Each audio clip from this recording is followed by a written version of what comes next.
같이 나누고자 하는 말씀은요, 요한복음 15장 4절 5절 말씀 중심으로 나누려고 합니다. 우리 요한복음 15장 4절 5절 우리 한 목소리로 같이 읽고 시작하겠습니다.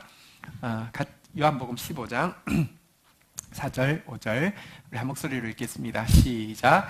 내 안에 거하라. 나도 너희 안에 거하리라. 가지가 포도나무에 붙어 있지 아니하면 스스로 열매를 맺을 수 없음 같이 너희도 내 안에 있지 아니하면 그러하리라. 나는 포도나무요 너희는 가지라. 그가 내 안에 내가 그 안에 거하면 사람이 열매를 많이 맺나니 나를 떠나서는 너희가 아무것도 할 수 없음이라. 아멘. 우리 읽은 본문 2절밖에 안 되는데 그래도 내용 중에서 중요한 내용만 다시 한번 읽어보면요, 4절에 보면 한번 따라하겠습니다. 내 안에 거하라. 나도 너희 안에 거하리라. 5절에 보면요, 나는 포도나무요 너희는 가지라. 그가 내 안에 내가 그 안에 거하면 사람이 열매를 많이 맺나니. 네, 이런 내용이었습니다.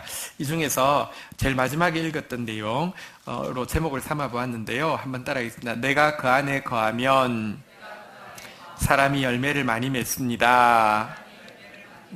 내가 그 안에 거하면 여기서 내는 이제 예수님이 지금 화자시니까요. 한번 따라하겠습니다. 예수님이 내 안에 거하면 열매를 많이 맺습니다. 네. 이런 제목으로 하나님 말씀 나누려고 합니다. 올해 우리 공동체에 주신 약속의 말씀은요, 빌립보서 1장 11절에 나오는 내용인데요. 빌립보서 1장 11절 앞부분에 보니까 한번 같이 읽도록 하겠습니다. 우리 같이 읽겠습니다. 시작. 예수 그리스도로 말미암아 의의 열매가 가득하여 하나님의 영광과 찬송이 되기를 원하노라. 여기도 보니까요, 한번 따라하겠습니다. 예수 그리스도로 말미암아 의의 열매가 가득할 것입니다.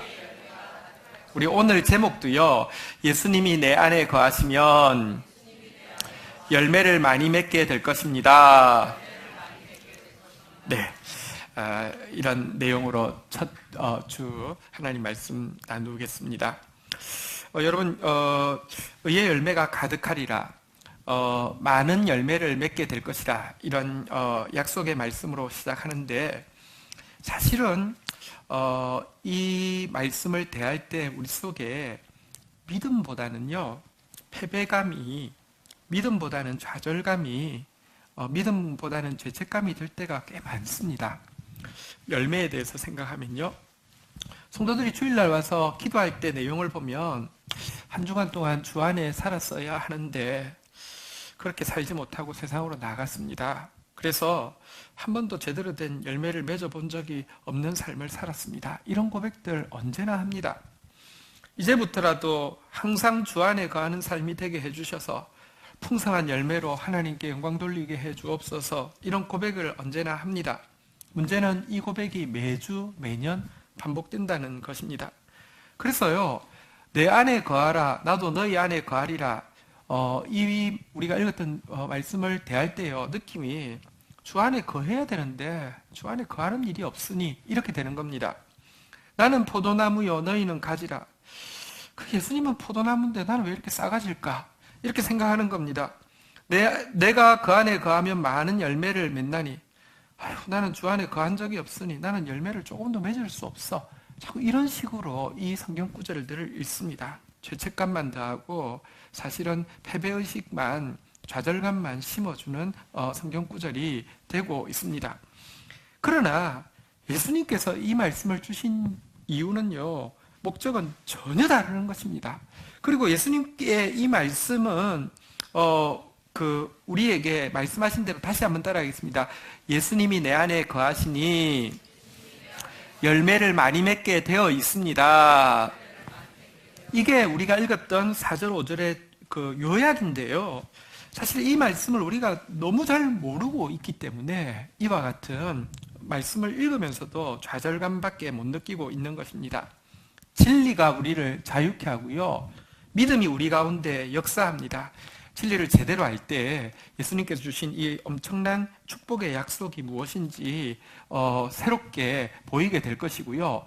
열매를 많이 맺나니 의의 열매가 가득하리라, 이 약속이 우리 가운데 소망으로 다가올 것입니다. 자, 예수님께서 이 말씀, 의의 열매를 많이 맺을 것이라고 하신 이 말씀을 제대로 이해하기 위해서는요, 오늘 요한복음 15장 1절을 제대로 이해하는 것이 중요합니다. 1절 같이 한번 읽도록 하겠습니다. 요한복음 15장 1절 같이 한번 읽겠습니다. 시작.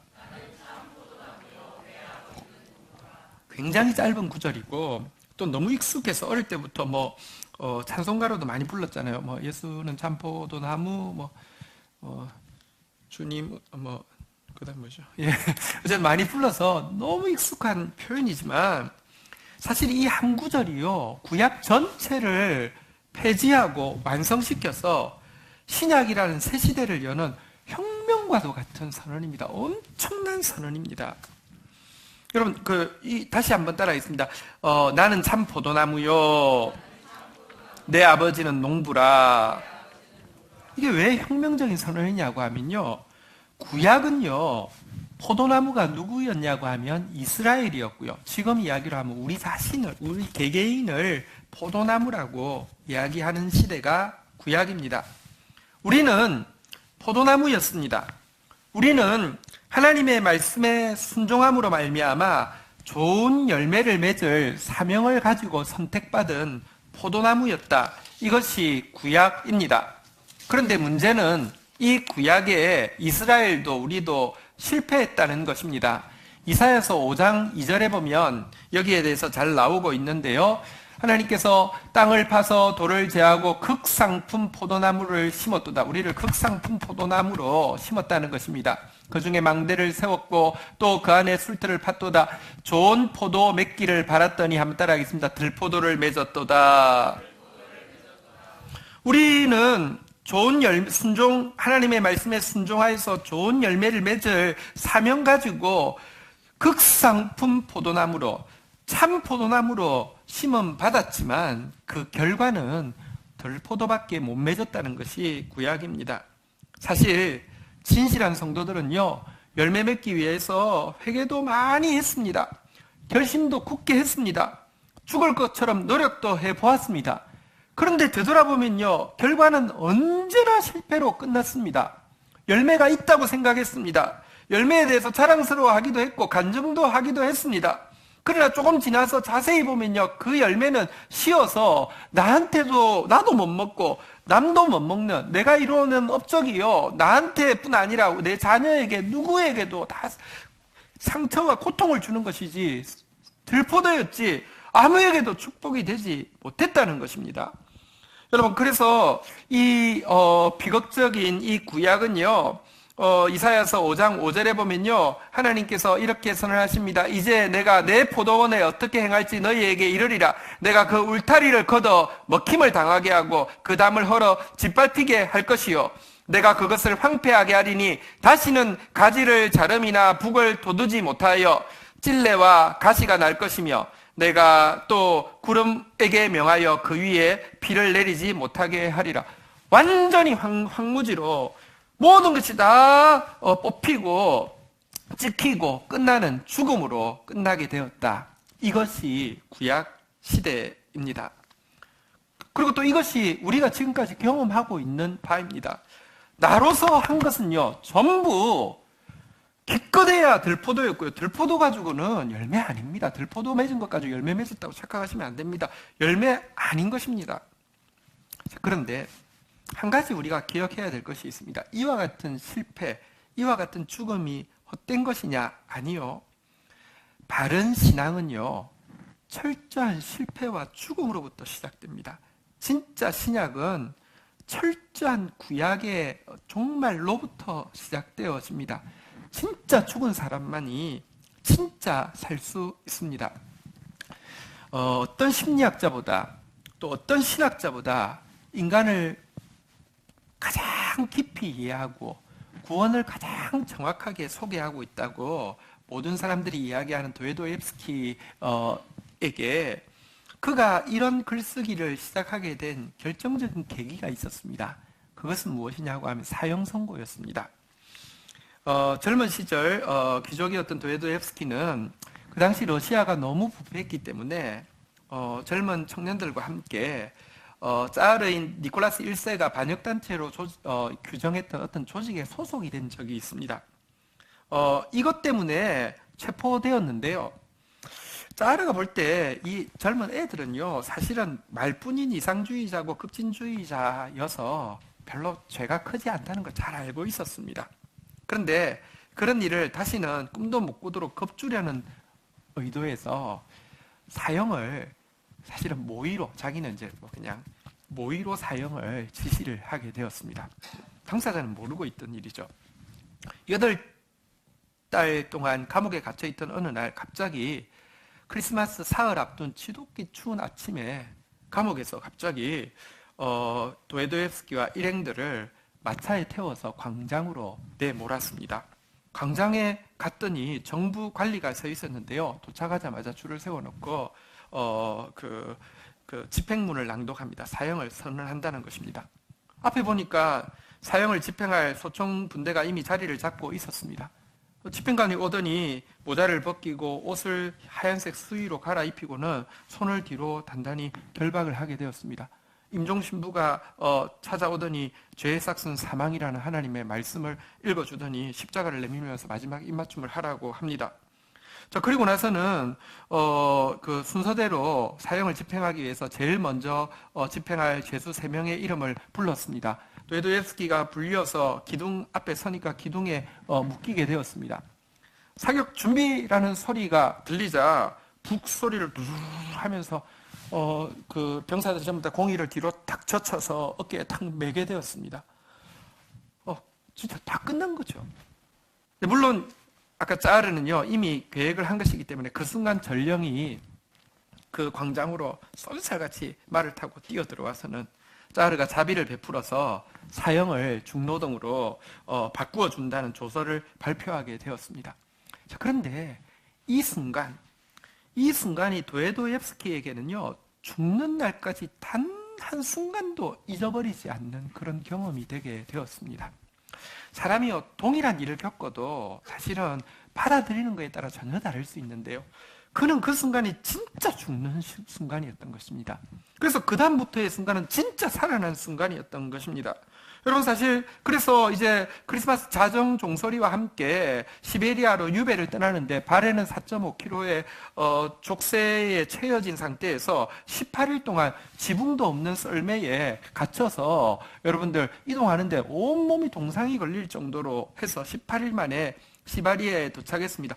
그런데도 그 여정 자체가 생명을 선물로 받은 여정이었기 때문에 힘들지 않았다고, 감격이 사라지지 않았다고 기록하고 있습니다.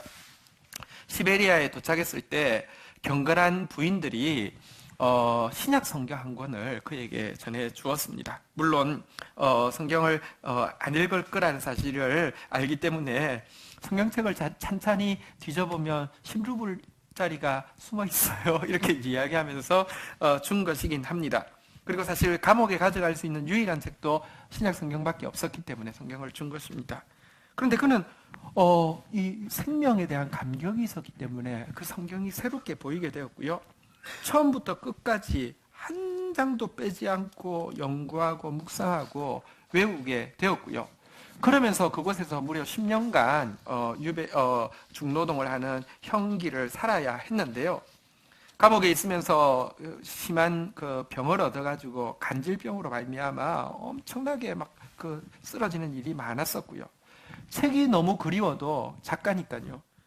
한자도 읽을 수 있는 책이 주어지지 않았고, 가족의 소식이 궁금해도 편지 한 통도 받을 수 없었고, 항상 족쇄가 채워져 있어서 피부가 막 벗겨지는 그 고통을 느껴야 했고, 감옥 안에서는 끊임없이 싸움이 일어나고 귀가 멍멍할 정도로 고함치는 속에서 한순간만이라도 좀 조용한 곳에 있어서 봤으면 좋겠다는, 그러나 절대로 채워지지 않는 그 욕망을 가지고 살았음에도 불구하고 육신의 생명을 얻은 것과 말씀을 통하여서 영원한 생명을 얻은 것에 대한 기쁨에 가득 차서 사회로 돌아오게 되었고, 그때부터 쓴 작품들이 죄와 벌이나 카라마초프의 형제들, 이 내용들은요, 정말 하나님의 구원, 하나님의 은혜가 무엇인지를 가장 잘 보여준다고 하는 작품입니다. 그가 10년 후 석방이 되었을 때 자기에게 신약 성경을 건네주었던 부인에게 이렇게 편지를 썼습니다. 저의 신앙 고백은 대단히 단순합니다. 그리스도보다 아름답고 심오하며 사랑이 넘치고 정당하며 용맹스럽고 완전한 분은 전혀 없습니다. 어쨌든 여러분, 그는 제대로 죽었기 때문에 이후에 제대로 살아날 수 있었습니다. 여러분, 구약의 죽음, 내가 했더니 안 됐다는 것에 대해서 정말 제대로 된 고백이 있어야지만 신약이 시작되어지는데요. 그러나 어쨌거나 오늘 1절, 15장 1절은요, 구약과는 완전 다른 신약이 시작되었다고 이야기하고 있습니다. 다시 한번 따라하겠습니다. 나는 참 포도나무요. 예수는 참 포도나무요. 무엇이 변했습니까? 구약과. 구약은 내가 극상품 포도나무였는데 신약은 예수가 극상품 포도나무라고 이야기하는 시대입니다. 내가 하니까 열매를 맺을 수 없었는데 예수님께서 친히 참 포도나무가 되어주셨으니 여러분, 열매를 맺을 수밖에 없습니다. 아니, 예수님이 참 포도나무시고 하나님이 농부가 되셨으니 많은 열매를 맺는다는 것, 많을 뿐 아니라 아주 좋은 열매를 맺는다는 것은 상식 아닐까요? 올해 8월인가 9월에 뉴스를 보다가 캡처를 하나 해놨는데요. 여러분, 열매가 좋은 나무에는요, 열매가 얼마나 많이 맺히는지 아십니까? 뉴스 한번 틀어보시겠습니다. 자, 뉴스 한번. 한 농장에서 포도나무 한 그루에 무려 4,500송이의 포도가 주렁주렁 자, 열렸습니다. 화면도 좀 열어주시죠. 예, 괜찮습니다. 예, 다시 할까요? 전북 고창의 한 농장에서 포도나무 한 그루에 무려 4,500송이의 포도가 주렁주렁 열렸습니다. 친환경 농법으로 이룬 결실이어서 더 놀랍고 화제가 되고 있습니다. 박연선 기자가 다녀왔습니다. 검정색의 농익은 포도가 주렁주렁 달렸습니다. 뻗어나온 포도나무 줄기의 길이는 무려 40m. 거대한 비닐하우스를 가득 채운 무성한 포도줄기를 따라가면 단 한 그루의 나무로 이어집니다. 14년 전 심은 이 포도나무 한 그루에만 4,500송이가 달렸습니다. 일반적인 포도나무보다 100배나 많은 송이가 맺힌 겁니다. 대단하지 않습니까? 아니, 진짜로요, 포도나무 한 송이가 딱 맺는 포도가 개수가 정해져 있습니다. 딱 가지치기를 그렇게 합니다. 왜냐하면 그 이상하면 포도가 성하지를 않기 때문에 보통 45개 정도 맺는다고 하는데 100배가, 나무가 건강하니까 100배가 맺혔습니다. 이 포도 맛도 괜찮겠죠, 그죠? 올해 여러분 10월 달인가 경매대에서 나온 포도 한 송인데요. 이 한 송이가 얼마인지 아십니까? 이거 올해산입니다. 자, 한 송이가 1,100만 원에 팔렸습니다. 한 송이, 아니, 한 송이, 네. 진짜 극상품 포도나무죠. 루비 로망이라는 품종인데요. 한 송이, 물론, 여기 포도 알 하나가 탁구공만 하다고 해요. 좀 특이한 포도이긴 하지만. 여러분, 예수님이 참 포도나무가 되셨으니, 많은 열매, 좋은 열매 맺는다는 것은 상식 중에 상식입니다. 그렇지 않습니까? 예수님이 몇 개 열매를 못 맺고 먹어보니까 들포도야. 그럴 수가 없다는 것입니다. 물론 다시 한번 따라하겠습니다. 나는 참 포도나무요.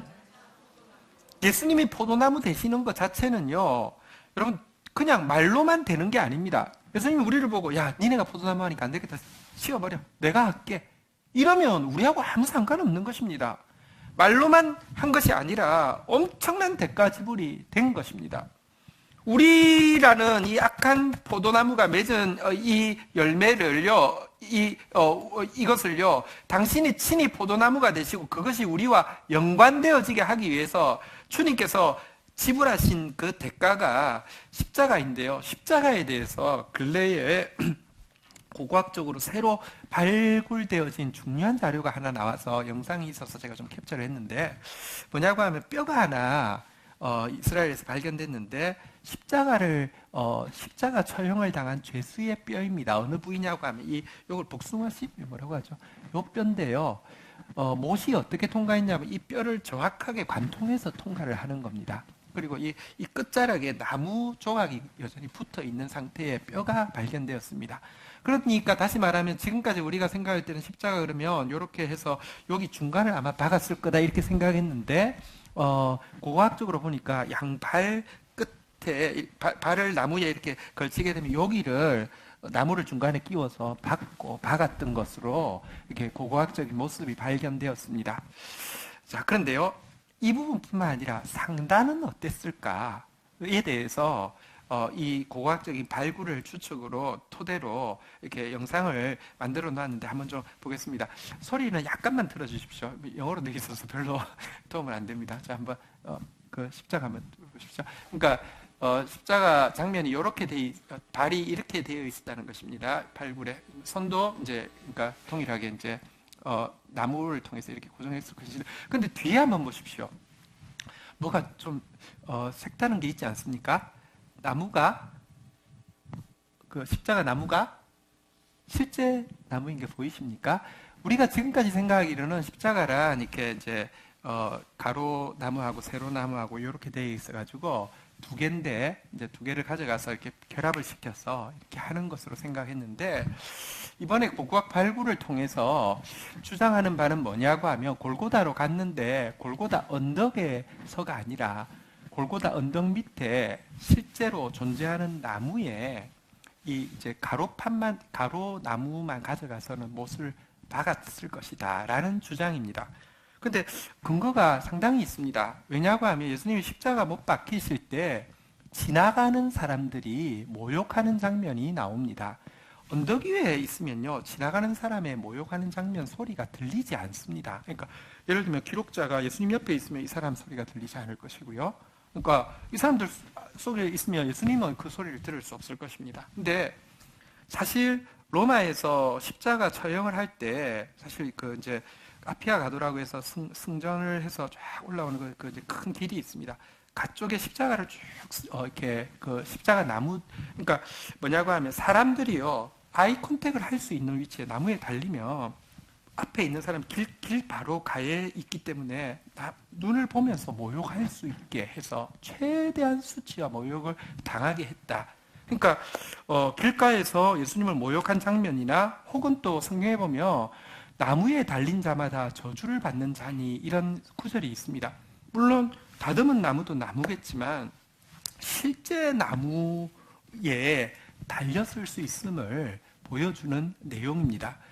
왜 예수님께서 만약에 이렇다고 하면 왜 이 실제 나무 십자가에 달리셨을까요? 그것은요, 우리가 범죄함으로 말미암아 생명나무를 잃어버렸고 우리가 범죄함으로 말미암아 극상품 포도나무였지만 악한 나무가 되었는데 이것을 회복시켜 주시기 위해서 내가 참 포도나무라고 이야기하시기 위해서 주님이 우리의 대표로서 대가를 지불하셨다는 것이 이 십자가에 대한 그 이제 고강 내용이 잘 보여주고 있습니다. 어쨌든 여러분 15장 1절은요 그냥 아주 간단한 구절이 아니라 너무 엄청난 것입니다. 다시 한번 따라하겠습니다. 예수님은 참 포도나무이십니다. 그런데 예수님께서 참 포도나무라는 사실이 우리하고 무슨 상관이 있느냐? 엄청난 상관이 있다는 것입니다. 자, 여러분 포도나무는 어디까지가 포도나무입니까? 1번 몸통, 2번 뿌리, 3번 줄기, 4번 가지, 5번 잎, 6번 꽃, 7번 열매 중에서 몇 번까지가 포도나무입니까? 여러분 사실 아까 그 4,500송 했는데 여기 몸통 있는 거 그래도 몸통이 나무가 좀 크더라고요. 그죠? 이 정도 돼요. 여기까지는 포도나무고 가지는 포도나무 아닙니까? 뿌리는 포도나무 아닙니까? 줄기는 포도나무 전부 포도나무입니다. 이 성경에 보면요. 한번 우리 5절에 우리가 아까 읽었었잖아요. 한번 따라하겠습니다. 나는 포도나무요. 너희는 가지라. 근데요. 가지하고 포도나무하고 사실은 엄정한 의미에서 분리할 수 있습니까? 가지는 참 포도나무 아닙니까? 성경에 보면 우리를요. 그리스도의 몸에 붙어 있는 지체라고 이야기합니다. 여러분 몸과 지체를 분리할 수 있습니까? 은행에서 내가 이제 그 작성을 해가지고 돈을 찾기 위해서 작성을 해서 냈더니 은행 그 캐셔가 이야기합니다. 이거 당신이 쓴 겁니까? 당신 손이 쓴 겁니까? 제 손이 썼는데요. 이건 무효입니다. 당신이 써야 되지. 당신이 손이 쓴 것은 무효입니다. 그리고 어쨌거나 절차를 통해서 이제 돈을 주게 됐어요. 딱 주려고 손을 받으니까 당신이 받는 건 무효입니다. 당신 손이 받는 건 무효입니다. 당신이 받아야 됩니다. 말이 아니잖아요. 손도 당신이고요. 그렇지 않습니까? 여러분, 그러니까 이 말은 나는 참 포도나무요. 이 말은요, 예수님께만 관련된 것이 아닙니다. 예수님이 많은 열매 맺는 것이 당연하다고 하며, 신약 시대에 예수님의 가지된 내가 많은 열매 맺는다는 것은 당연한 것이고요. 예수님이 좋은 열매 맺는 것이 당연하다는 것은 내가 좋은 열매 맺는 것이 당연하다는, 아니면 기적이라는 것을 이야기하는 것이 요한복음 15장 1절의 선언입니다. 그렇기 때문에 우리가 신약에 속한 성도라고 하면 우리가 방금 읽었던 4절, 5절을 읽을 때 독법이 달라져야 합니다. 지금까지 4절을 읽을 때는 어떻게 읽었느냐고 하면 한번 이렇게 읽었죠. 우리 4절 한번 띄워놓을까요? 내 안에 거하라 나도 너희 안에 거하리라를 읽을 때요. 지금까지 어떻게 읽었느냐고 하면 한번 같이 읽겠습니다. 내 안에 거하라 나도 너희 안에 거하리니. 예수님이 우리에게 내 안에 거해! 이거는 강하게 읽고요. 나도 너희 안에 거하리는요, 별로 중요하지 않게 읽었습니다. 5절에 읽을 때도요, 한번 따라 읽겠습니다. 나는 포도나무요. 너희는 가지라. 내가 가지인데 왜 이렇게 싸가지가 없을까? 자꾸 이제 자기에 대해서 집중해서 읽습니다. 주님 안에 거하라고 했는데 내가 지금 안 거하고 있네. 나는 가지라고 했는데 이건 잘못된 가지인가 봐. 그러니 결론에 해당하는 오늘 주제인 한번 따라하겠습니다. 내가 그 안에 거하면 사람이 열매를 많이 맺나니, 이게 정확한 뜻은 뭐냐고 하면요, 내가 그 안에 거하니까 지연이가 열매를 많이 맺을 수밖에 없다, 그 이야기를 하는 것입니다. 예수님께서 내가 네 안에 거하니까 어떻게 권지연 네가 많은 열매를 맺지 않을 수 있네. 그건 기적이야. 다시 이야기합니다. 나무와 가지를 나눌 수 없습니다. 아까 4,500송이 맺는 그 나무, 로망 맺는 그 나무에서요, 어떻게, 여러분, 들포도 같은 거 하나가 맺힐 수가 있습니다. 불가능하다는 말입니다. 그런 내용인데, 지금까지 우리는요, 여전히 구약으로 읽고 있는 것입니다. 나는 왜 주님 안에 거하지 않을까? 나는 이상한 가지인가 봐. 그러니 나는 죽어도 열매를 맺을 수 없어. 물론 지금도요, 우리의 경험은 이 구절에 대해서, 이 구절을 읽을 때에 아직도 많은 열매를 맺나니 이거 그렇지 않다고 이야기합니다. 내 감정도 그렇지 않다고 이야기합니다. 내 이성도 반대를 합니다. 나는 여전히 예수님으로부터 떨어질 가능성이 너무 많고, 설령 붙어 있다 할지라도 붙어 있는 것이 말할 수 없는 고문일 것이고, 의무감일 것이고, 부담감일 것이고, 열매를 맺어야 된다는 부담감이 굉장히 클 것이라고 자꾸 속입니다. 근데 잘 생각해 보십시오. 가지가 나무에 붙어 있는 것이 고생스러울까요? 붙어 있어야 되는데, 떨어지면 안 되는데, 떨어지면 안 돼. 이럴까요? 건강한 나무에 붙어 있는 가지가 열매를 맺는 것이 의무감과 부담감일까? 맺어야 되는데 왜 이렇게 안 나오지? 나와야 될 것 같은데, 붙어 있는 것 자체가 너무 자연스럽고요, 열매 맺히는 것 자체가 너무 자연스러운 것입니다. 속임입니다. 다시 이야기합니다. 신약은요, 구약은 내가 했기 때문에 실패했고, 신약은 예수님이 하셨기 때문에 성공하는 시대입니다. 거기에 주님께서 나를 이미 가지로, 아니 당신 자신으로 붙여주셨다는 것입니다. 내 안에 거하라 나도 너희 안에 거하리라. 물론 내 안에 거하라는 말은요, 말씀에 대해서 순종하라는 뜻입니다. 그런데요, 정확하게 여기 내 안에 거하라는 말이 말씀에 대해서 순종하라는 말에 방점이 있다고 하면 구약과 무엇이 다릅니까? 구약 역시 말씀에 순종함으로 말미암아 열매 맺으라는 것인데 실패한 것입니다. 신약에서의 독법은요, 내 안에 거하라보다, 다시 한번 따라하겠습니다. 나도 너희 안에 거하리라. 내 안에 거하라는 순종에 대한 명령보다 나도 너희 안에 거하리라고 하는 내주에 대한 약속이 훨씬 더 큰 것입니다. 성령께서요, 여러분, 성령을 통하여 예수님이 내 안에 내주하신다는 걸 알게 합니다. 내가 순종하는 마음으로 말씀을 대하면요, 성령께서요, 내주하시는 성령께서 그 말씀을 깨달아 알게 하시고요, 그 말씀을 사랑할 마음이 생기게 하시고요, 그 말씀에 순종할 수 있는 능력을 주신다는 것입니다. 내가 신약시대에 내 안에 거하라는 것이 마치 말하자면 순종의 마중물입니다. 여러분, 옛날에 펌프는 마중물이라는 게 있습니다. 펌프 마중물은요, 많이 붓지 않아도 됩니다. 글쎄요, 이건 좀 작고요, 한 바가지로 한 바가지, 두 바가지 부으면 됩니다. 그런데요, 이 마중물, 순종의 마중물을 붓고 나면요, 이게 펌프질이 되고 나면요, 나오는 물은 끝없이 나옵니다. 내주가 끝없이 솟아나는 생명수의 근원이고요, 순종은 마중물입니다. 구약은 뭐냐고 하면 순종의 마중물을 퍼서요, 모든 나무에 물을 다 줘서 그 나무가 말라 죽지 않게 해서 열매를 맺게 하는 게 구약시대라고 하면, 신약시대는요, 내가 순종하는 마중물을 붓기만 하면 내주하시는, 나도 너희 안에 거하리라, 내주하시는 예수 그리스도로 말미암아 생수가 흘러나오는 이 시대가 신약시대라는 것입니다. 전혀 다른 것입니다. 물론 순종의 마중물 붓는 것 역시 구약처럼 처음에는 자기 노력과 의지가 들어가는 것처럼 보입니다. 물도로 떠서 몇 번 부어야 되니까요. 그런데 조금 지나고 나면 알게 됩니다.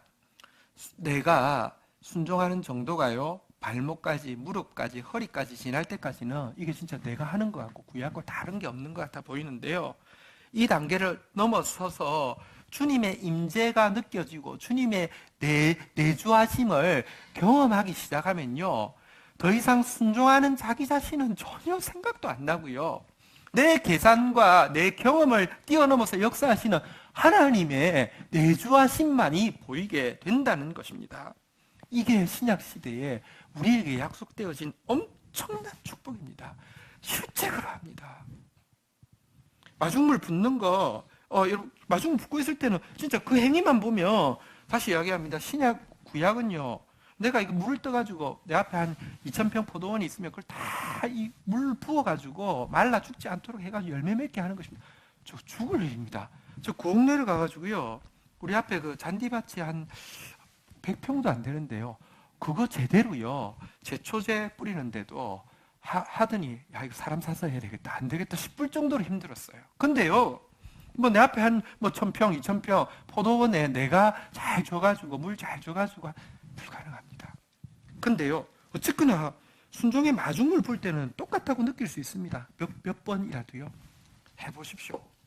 내 순종은요, 자랑할 것도 아니고, 내 순종이 공로도 아니고요, 내 순종이 열매 맺는 필요 충분 조건이 아니라, 필요 충분 조건은 주님의 내주이십니다. 5절에도 다시 이야기합니다. 한번 따라하겠습니다. 나는 포도나무요. 나는 포도나무요. 예수님 때문에 열매가 맺히는 것입니다. 이 약속이 우리에게 주어져 있습니다. 그렇기 때문에 올해 우리에게 주어진 약속의 소망이 있는 것입니다. 한번 따라하겠습니다. 의의 열매가 가득하리라. 우리 한번 이렇게 고백하겠습니다. 예수님이 내 안에 거하시니, 자기 이름 넣습니다. 지연이 열매를 많이 맺을 수밖에 없습니다. 의의 열매가 가득할 수밖에 없습니다. 이 같은 신약의 극적인 변화를 예언하는 내용이 이사야서 61장의 내용인데요. 61장 1절부터 보면 예수님이 오시면 어떤 일이 일어날지를 이렇게 예언합니다. 예수님이 오시면요, 가난한 자에게 아름다운 소식을, 아까 이야기합니다. 구약 때문에 죽을 것처럼 고통한 자에게 아름다운 소식을, 마음이 상한 자, 포로된 자, 갇힌 자에게 하나님께서 고침과 자유와 노임을 선포하시기 위해서 예수님을 보내신다는 내용이죠. 2절에 보면요, 그분이 오시면요, 우리에게 한번 따라하겠습니다. 은혜의 해. 그동안은 열매를 맺을 수 없었습니다. 축복이란 존재하지 않았습니다. 근데 이제부터는 열매가 맺힌다는 것입니다. 한번 따라하겠습니다. 보복의 날. 지금까지는 사단이 우리를 억누르고 우리를 종처럼 부려먹었습니다. 이제는요, 사단이 철저하게 보복당하는 새 시대가 열린다는 것입니다. 그러면서 우리 3절 같이 한번 마지막으로 읽고 마치도록 하겠습니다. 같이 읽도록 하겠습니다. 시작. 무릇 시온에서 슬퍼하는 자에게 화관을 주어 그 죄를 대신하며 기쁨의 기름으로 그 슬픔을 대신하며 찬송의 옷으로 그 근심을 대신하시고 그들 이 의의 나무 곧 여호와께서 심으신 그 영광을 나타낼 자라 일컬음을 받게 하려 하십니다. 시온에서 슬퍼하는 자란 말씀 앞에서 몸부림치고 고통하는 자입니다. 구약 앞에서 진짜 죽은, 아까 도에도옙스키 같은 그런 죽음을 죽는 사람을 이야기합니다. 구약의 결과는요, 여기 세 가지로 나오고 있습니다. 한번 따라하겠습니다. 재, 슬픔, 근심. 그런데요, 예수 그리스도가 참 포도나무 대신 이 신약 시대, 예수 그리스도께서 성령으로 말미암아 우리 안에 내주하신 신약 시대의 결과는요, 한번 따라하겠습니다. 화관, 기쁨의 기름, 찬송의 옷, 이것을 주시는 것입니다. 그리고는요, 한번 따라하겠습니다. 의의 나무. 의의 열매는 어떤 나무가 맺을까요? 포도 열매는 무슨 나무가 맺습니까? 네, 아몬드 열매는 무슨 나무가 맺습니까? 질문이 자꾸 어렵네요. 질문하기가 어렵네요. 의의 열매는 무슨 나무가 맺습니까? 의의 나무가 되어서요. 의의 나무가 되어지면요. 사실 의의 본체이신 예수 그리스도께서 의의 나무가 되셨고요. 우리가 그 가지가 되어서 동일하게 의의 나무가 되었기 때문에 한번 따라하겠습니다. 여호와께서 심으신 그 영광을 나타낼 자, 여호와께서 심으시고요. 그 영광스러운 열매를 나타낼 자, 그 많이 맺을 자라고 일컬음 받게 하실 것이다. 이렇게 이야기했습니다. 이 일이 올 한 해 이루어지게 될 것입니다. 우리 함께 다시 한번 구약의 죽음을 제대로 맛본 자로서 예수 그리스도가 참 포도나무 되신 것, 의의 나무 되신 것, 아까 십자가가 의의 나무잖아요. 의의 나무 되신 이 축복을 함께 믿음으로 맛보아하는 이 한 해가 되기를 주의 이름으로 축원드립니다. 자리에서 일어서시겠습니다. 우리 함께 우리 이 이사야서 61장 3절을 이렇게 고백한 찬양을 같이 고백하도록 하겠습니다. 이제 구약이 가고 신약이 시작되었습니다. 죄 대신 슬픔 대신 근심 대신 화관을 희락을 또 찬송의 옷을 입히시고 의의 나무로서 의의 새 열매를 풍성하게 맺게 하실 새 시대가 시작되었습니다. 예수 그리스도로 말미암아 우리 믿음으로 찬양하겠습니다.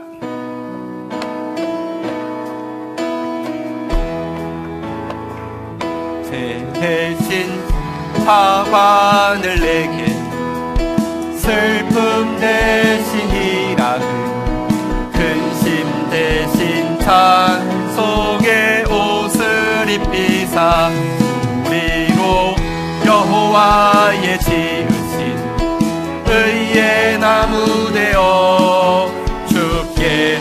구약이 지나가고 신약의 새 시대가 시작되었습니다. 죄 대신 화관을, 죄 대신 화관을 내게 슬픔 대신 희락을 근심 대신 찬송의 옷을 입히사 우리로 여호와의 심으신 의의 나무 되어 주께 영광 돌리리라. 우리 한 번 더 고백할 때 예수께서 참 포도나무 되셨음을 믿으면 또 내가 옆에 있는 지체가 그의 가지 되었음을 믿으면요, 우리 믿음의 고백으로 고백하십시다. 이전까지는 들포도를 맺는 나무였다고 하면 이제부터 의의 열매가 가득할 것입니다. 제 대신 화관을 니게. 이렇게 우리 옆에 분 보시면서 한번 이렇게 축복해 주시겠습니다. 새로운 시대가 열리게 되었습니다. 같이 고백합니다. 제 대신 화관을 내게 슬픔 대신 희락을 큰 신 대신 찬송의 옷을 입히사 너희로 여호와의 지으신 의의 나무 되어 주께 영광 돌리리. 우리로 여호와의 심으신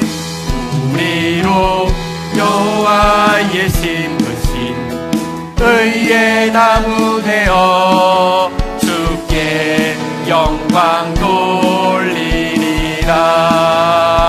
할렐루야. 우리 이 시간 같이 한번 기도로 주님 앞에 반응하며 나아가시겠습니다. 의의 열매가 가득하리라. 우리 빌립보서에서 보면요, 예수 그리스도로 말미암아 의의 열매가 가득하리라고 약속하셨습니다.